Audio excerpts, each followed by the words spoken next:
Welcome back to part 3 of Disturbing Urban Legends. I hope you're ready to be disturbed again. Without further ado, let's do it. For this game, you'll need just one person, yourself. The other requirements are a small, dark, empty room in your home. Ideally with no windows and no outside light should be visible when you're inside the room. A pen and a piece of paper, a piece of analog timekeeping device, nothing digital, no cell phones, no digital watches, nothing like that.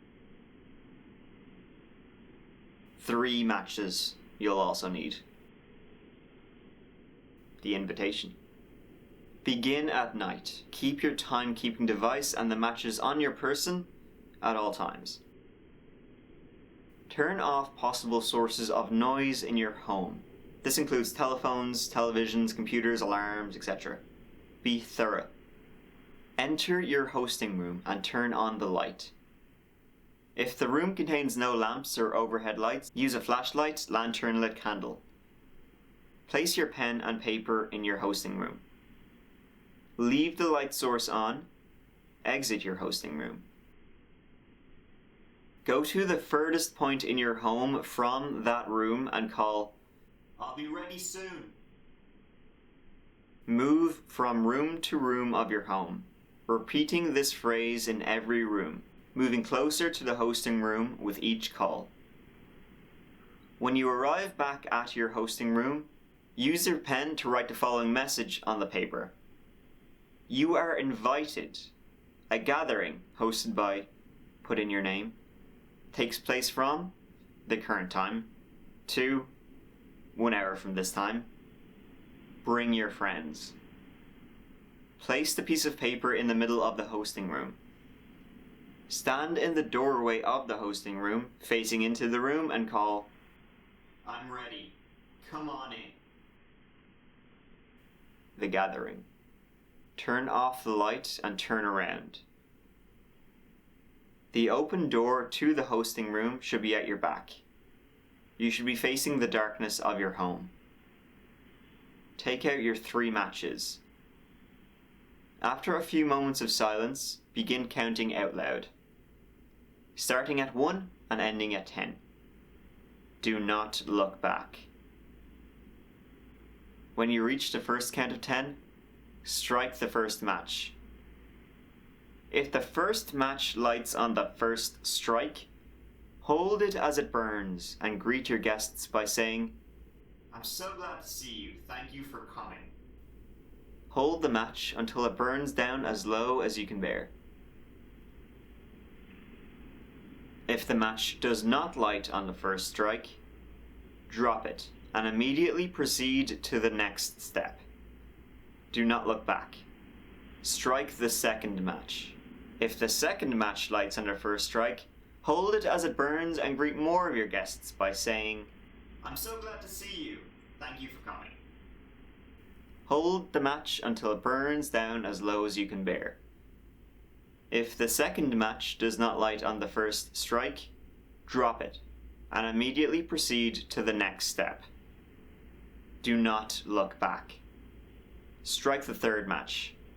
If the third match lights on the first strike, say, "Now everyone is here," and count from 1 to 10 once more.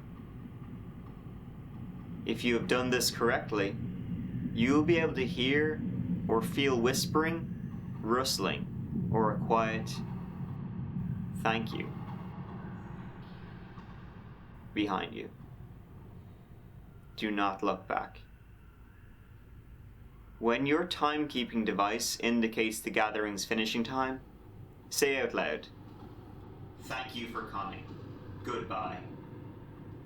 Walk to the nearest light source and turn it on. The gathering is over and your guests have gone.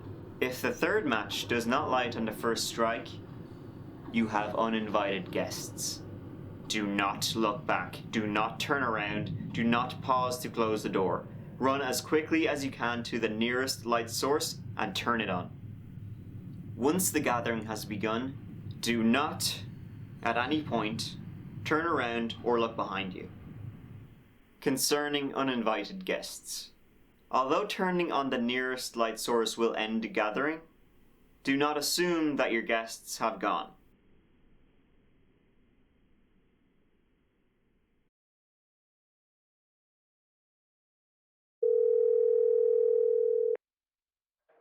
What's your emergency? Yeah, hi. This is going to sound strange, but there's a man stumbling around in circles in my front yard. Could you repeat that, sir? He looks sick or lost or drunk or something. I just woke up to get a glass of water, about 10 yards away from my window. Something is not right. What is your address, sir? 1617 Inquiry Lane in Pinella Pass. I'm going to send a squad car your way, but that's quite a ways out. Are you alone in your house, sir? Yeah, I'm alone. Can you confirm that all the doors and windows are locked? Stay on the phone with me. I know that my front is definitely locked, but I'll go check my back again real quick. I appreciate your help, by the way. I know this is kind of strange, but I really hope that Sir, are you still there?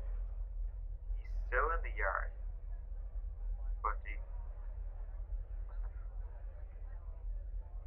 upside down. Sir, stay on with me. What's happening? He's staring right at me. But he's standing on his hands. Yeah. He's perfectly still. He's staring right at me. He's doing a handstand and he's smiling at me and he's not moving. He's doing a handstand, sir? I don't know how. Yeah. He's facing me and he's standing on his hands and he's got this huge smile and he's perfectly still. Please get someone out here now. Sir, I need you to remain calm. I've put out the call and an officer is on his way. They're so. But please help. Sir, I want you to try and keep an eye on him, but make sure your back door is locked again. Okay. I'm walking backwards now and I'm keeping him in my sight. My hand is on the back door knob now. It's locked. I just need to check the deadbolt, so I'm going to take my eyes off him for a split sec. Alright, sir, half is on the way. Just stay on your phone with me. Everything's going to be alright. Sir? Sir, are you still there? His face. It's up against the glass. Sir, I need you to speak up. What's happening? I looked away for a split second and now his face. It's pressed up against my front window. His teeth are huge and he's still smiling. There's no color in his eyes. Jesus, please help me. Just fucking move. Sir, I need you to go to the nearest room and lock yourself inside of it. Do you have a basement or a bedroom that you can lock yourself in? He won't stop staring. He's gonna hurt me. Sir, I need you to listen to me. Lock yourself somewhere safe until the officer arrives at your house. Can you hear me? Yes, I'm gonna lock myself in my room. And you're positive that you're alone in the house, correct? Yes, I'm alone. I'm alone there. Wait a moment. He's moving. He's shaking his head. He's telling me no. He can hear us. He's telling me I'm not alone. Sir? Sir, are you still there? I heard a loud noise.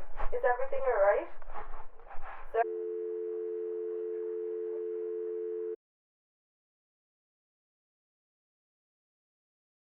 There is a hunter in the woods, who, after a long day hunting, was in the middle of an immense forest. It was getting dark, and having lost his bearings, he decided to head in one direction until he was clear of the increasingly oppressive foliage. After what seemed like hours, he came across a cabin in a small clearing. Realizing how dark it had grown, he decided to see if he could stay there for the night. He approached, and he found the door ajar. Nobody was inside. The hunter flopped down on the single bed, deciding to explain himself to the owner in the morning. As he looked around, he was surprised to see the walls adorned by many portraits, all painted in incredible detail. Without exception, they appeared to be staring down at him, their features twisted into looks of hatred. Staring back, he grew increasingly uncomfortable. Making a concerted effort to ignore the many hateful faces, he turned to face the wall, and exhausted, he fell into a restless sleep. Facing down in an unfamiliar bed, he turned, blinking into unexpected sunlight. Looking up, he discovered that the cabin had no portraits, only windows. I'm never sleeping again. Hope you enjoyed part 3 of Disturbing Urban Legends. And they were disturbing enough for you, because they were definitely disturbing enough for me. Thanks guys, I really appreciate you taking the time to watch this video. I hope you enjoyed it. Leave your comments down below as always. And if you haven't, please don't hesitate to subscribe at any time for more. And I'm sure there'll be another part 4 of Disturbing Urban Legends at some point in the future, probably soon. Thanks guys, all the best, take care of yourselves, Mike out.